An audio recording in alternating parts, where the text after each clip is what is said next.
Okay, up until this point, the film has been operating. The parts we've looked at, or that I've pointed to, have been, I think, are some of the most successful pieces of the film because they do their best to capture the daily sort of lived experience of the troops, and there's a lot more of this kind of thing in the film, which is why it's so valuable to civilians like me and us, and people who want to understand what's going on here. What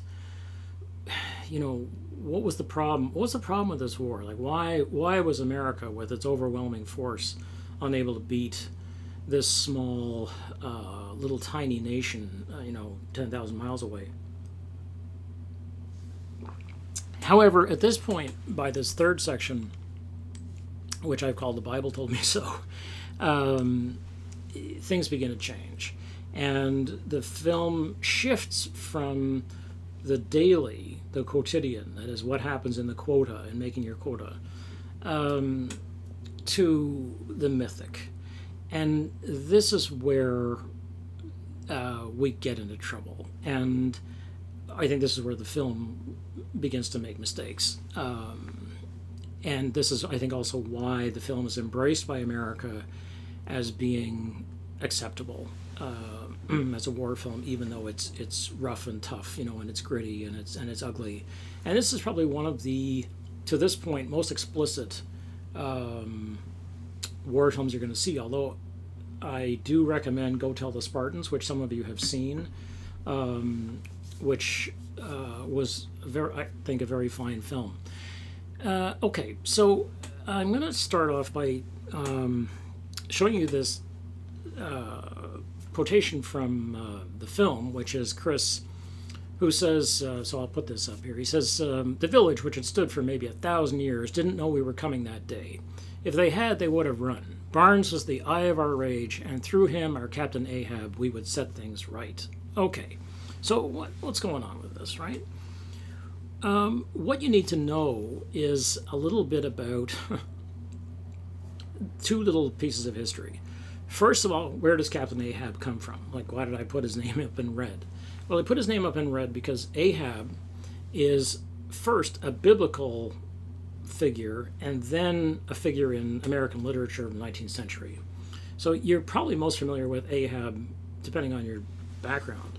You probably have heard of Ahab from Moby Dick, because he's the crazed captain who has one leg, who's after the white whale, and they always show him. He usually shows up in a cartoon, with his hat on and his frock coat, and with one leg just holding a harpoon, and the thing is about Moby Dick and the search for the white whale is that it is this apocalyptic quest, basically, and it ends with the death of all except for one person, which is Ishmael, the narrator. Everybody else dies. The boat goes down. They kill the whale, apparently, and everybody else gets killed. So Ahab is here. The reference that Chris would be making, because he's a college boy, basically, is to Moby Dick. So what you need to know about that is that Ahab is this crazy guy who runs the Pequod, the ship, which is after Moby Dick. Starbuck, this is actually where Starbucks comes from. Starbuck is his first mate and is the sort of voice of reason and sanity, not unlike an Elias character. But Barnes is Ahab, right? And so that's the parallel that Stone is making. Barnes is like Ahab. Okay, fine so far. If we go back a little bit further, who is Ahab biblically? Well, biblically, Ahab was somebody who was supposed to be following the Jewish God, the Old Testament God, the only God, the one God. There was one God, and you shall have no other gods before me, and so on. And the reason you shall have no other gods before me is that the religious systems that were going on, that were present in Egypt and at the time, in the biblical, in the Old Testament world, say between roughly 6,000 or 8,000, depending on your account, BCE to about the birth of Christ, so 8,000 years later, is that the religions many were pantheist, so there were many gods, and Ahab was one of these guys who sort of would worship the one god, and then he would kind of fall away from that, and he married a hot-blooded Baalist worshiper named Jezebel, and who's also famous. You probably have heard people who say, "Oh, she's a Jezebel," because this is the sort of forbidden woman who steals the man away from the path of the righteous. Okay, all that stuff. And so occasionally God has to send a prophet down to his various famous followers and say, follow the law. Remember, you're a Jew. Basically, you're a Jew. You're not a Baalist anymore. You're not following Baal. And so this is what happens to Ahab. He's busy worshiping. Well, this means he's having a wonderful time. He's having orgies and feasts and things like this. And the prophet Elijah comes to Ahab and says, change your ways. And a biblical prophet, people often say, oh, a prophet, they know what's going to happen in the future. That's not quite true. Biblical prophets tend to take up one or two roles. Either they generally take up the role of stop what you're doing, which is like, whatever you're doing, it's wrong. It's against the God of Judaism. Or they take up the role of, if you don't stop doing this, then this will happen. And they foresee blood and fire and disaster and so on. So that's why we come to think of prophets as knowing the future. All they're really doing is predicting what is going to happen it's kind of like saying, it's kind of like, is your mother a prophet? Because she says, when your father gets home. I don't know if people still do that. Maybe they now say, the father says, when your mother gets home. But somebody is going to come basically back into the house and teach you a lesson about what you should have done. And, we'll be talking about that later. You're grounded, for the next 90,000 weeks. So that's the job, basically, of the religious prophet. Okay, you'll see why this is going to become important. So what you'll see now is that, sorry, I just have to run this disk. Okay, so you'll see this grid I'm putting up where I'm making equivalences, because at this point, this is the shift that Stone has made. Now, his viewers in the 80s would have gotten this, mostly because many of them read the Bible. And many Americans do read the Bible. They read it selectively, but they would know the story of Ahab, appearance of the prophet Elijah, who says basically, stop what you're doing, stop your Baal worshiping, stop that, and return to the path. Which means no golden idols, no idol worship, no eating of pork, and so on. Observe the law. So what you'll see here is the parallel I'm making that Chris makes between Barnes and Ahab.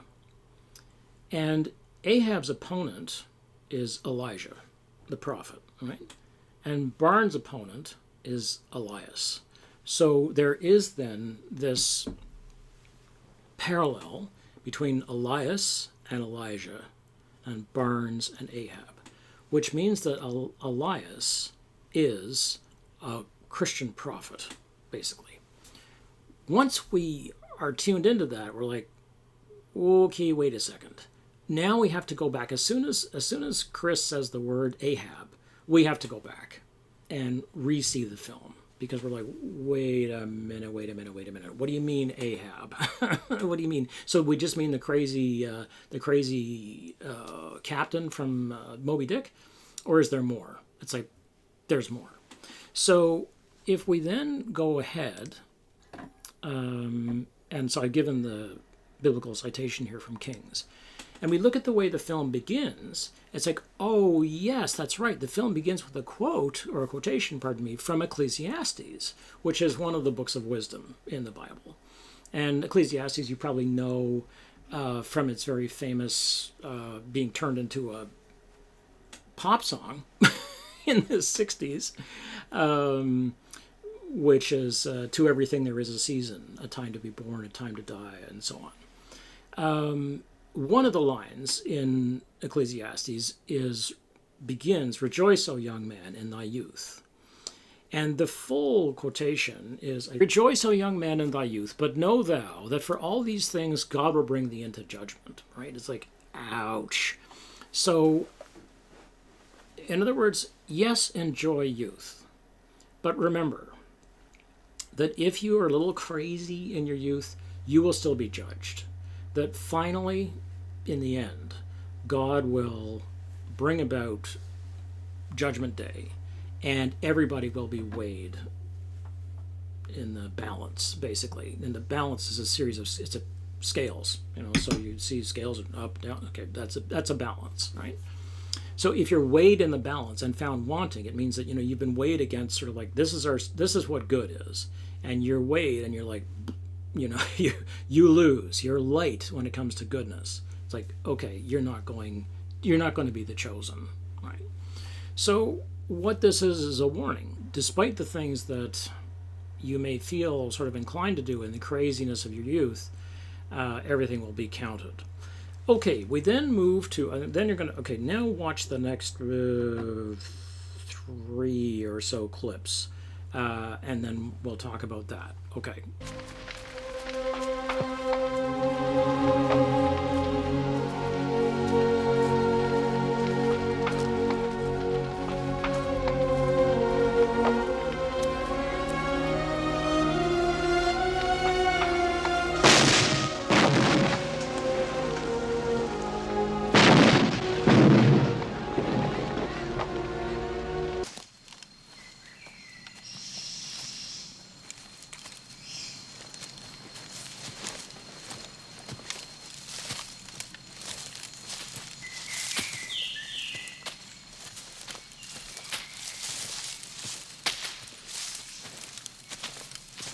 Don't worry about it, Sergeant.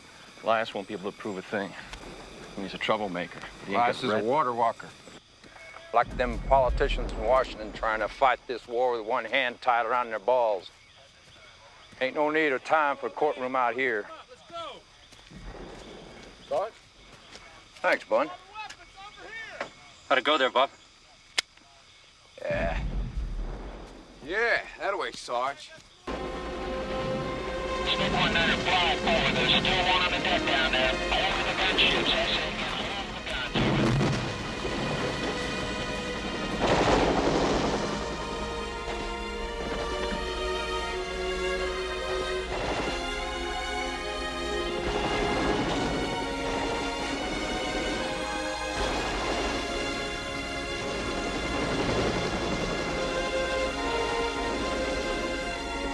Hold your orbit. Guns, pull off. We're trying to come around my side.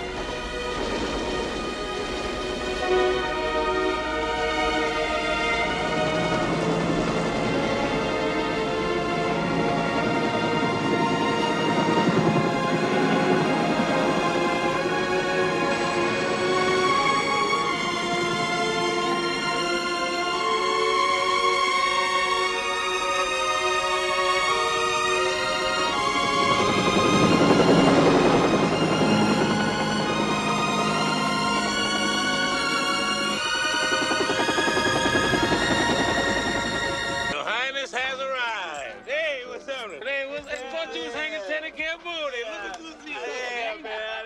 Come on, man. Yeah. All right.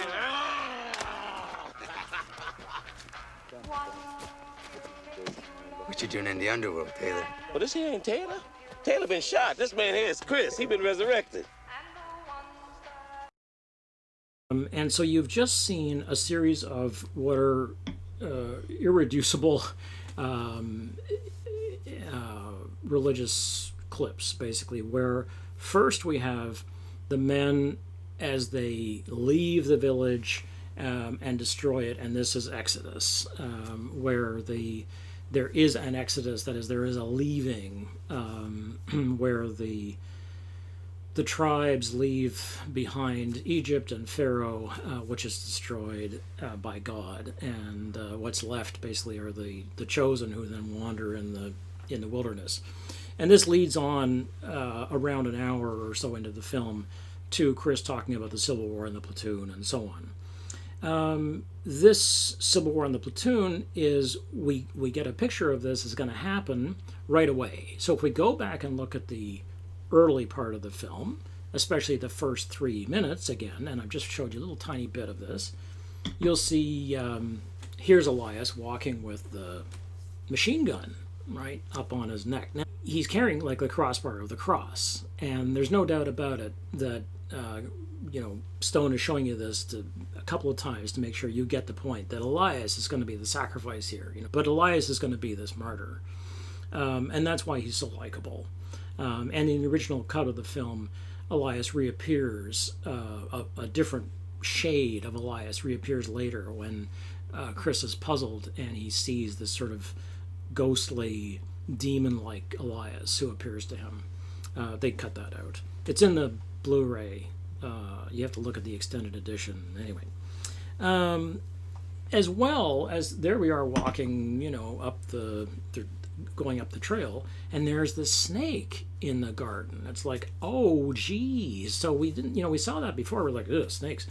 Well, and this is again realistic because there are some 50 varieties of snake in Vietnam, and all but one of them are poisonous. So basically, if you see a snake, you kill a snake. In Vietnam, you're just like, it's just too dangerous, and you can be killed by them. So, however, in this case, it's impossible to avoid the snake in the garden. It's like, why would you put that into the first 3 minutes of your shot?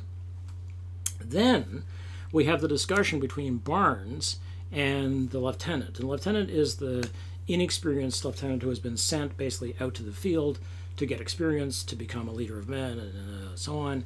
And so he doesn't know what he's doing either. And this is why the lieutenants, who are senior to the sergeants in rank but not in experience, have to follow the sergeants as the way the men do. They've been trained, but they've been trained basically by going to military school. So here the lieutenant must take direction from the sergeants who know what they're doing. And so he signs on with Barnes and says, oh, don't worry, I'll support you. And Barnes says, Elias is a water walker. It's like, a water walker? And what's that? A miracle, somebody who performs miracles, somebody who walks on the water. Okay. And then there is the crucifixion of Elias. And this is a remaking and a restaging in some ways of a couple of famous photographs. One, a very famous photograph by Robert Capa, probably one of the most famous war photographs from this 20th century. And it also actually is a replay of exactly this kind of scene where there was a man who was caught with his arms outflung just at the point that he was being shot, and the picture was taken of it. If I find it, I'll put it up here. You can see how similar they are, but really it's a crucifixion that's going on here. Elias has been left alone, as Christ says in Gethsemane. Will none of you stay awake with me? Because this is the point, right? He's been abandoned, and he has to have faith that he will be saved. That's the point, just his faith, right? And then Taylor, after he's been shot, is accepted by the men in the underworld, right? And so King brings him in, and David Keith here does a wonderful job of playing King, as just this very likable, sort of caring man who brings Taylor in, and Raj says, what are you doing in the underworld? And Taylor and King says, oh, this ain't Taylor, this man's Chris, because he has been reborn and he is now part of the squad. He has been wounded and he has survived, and he is no longer an FNG. He has now been accepted as one of them, and he's been taken in by the stoners, basically.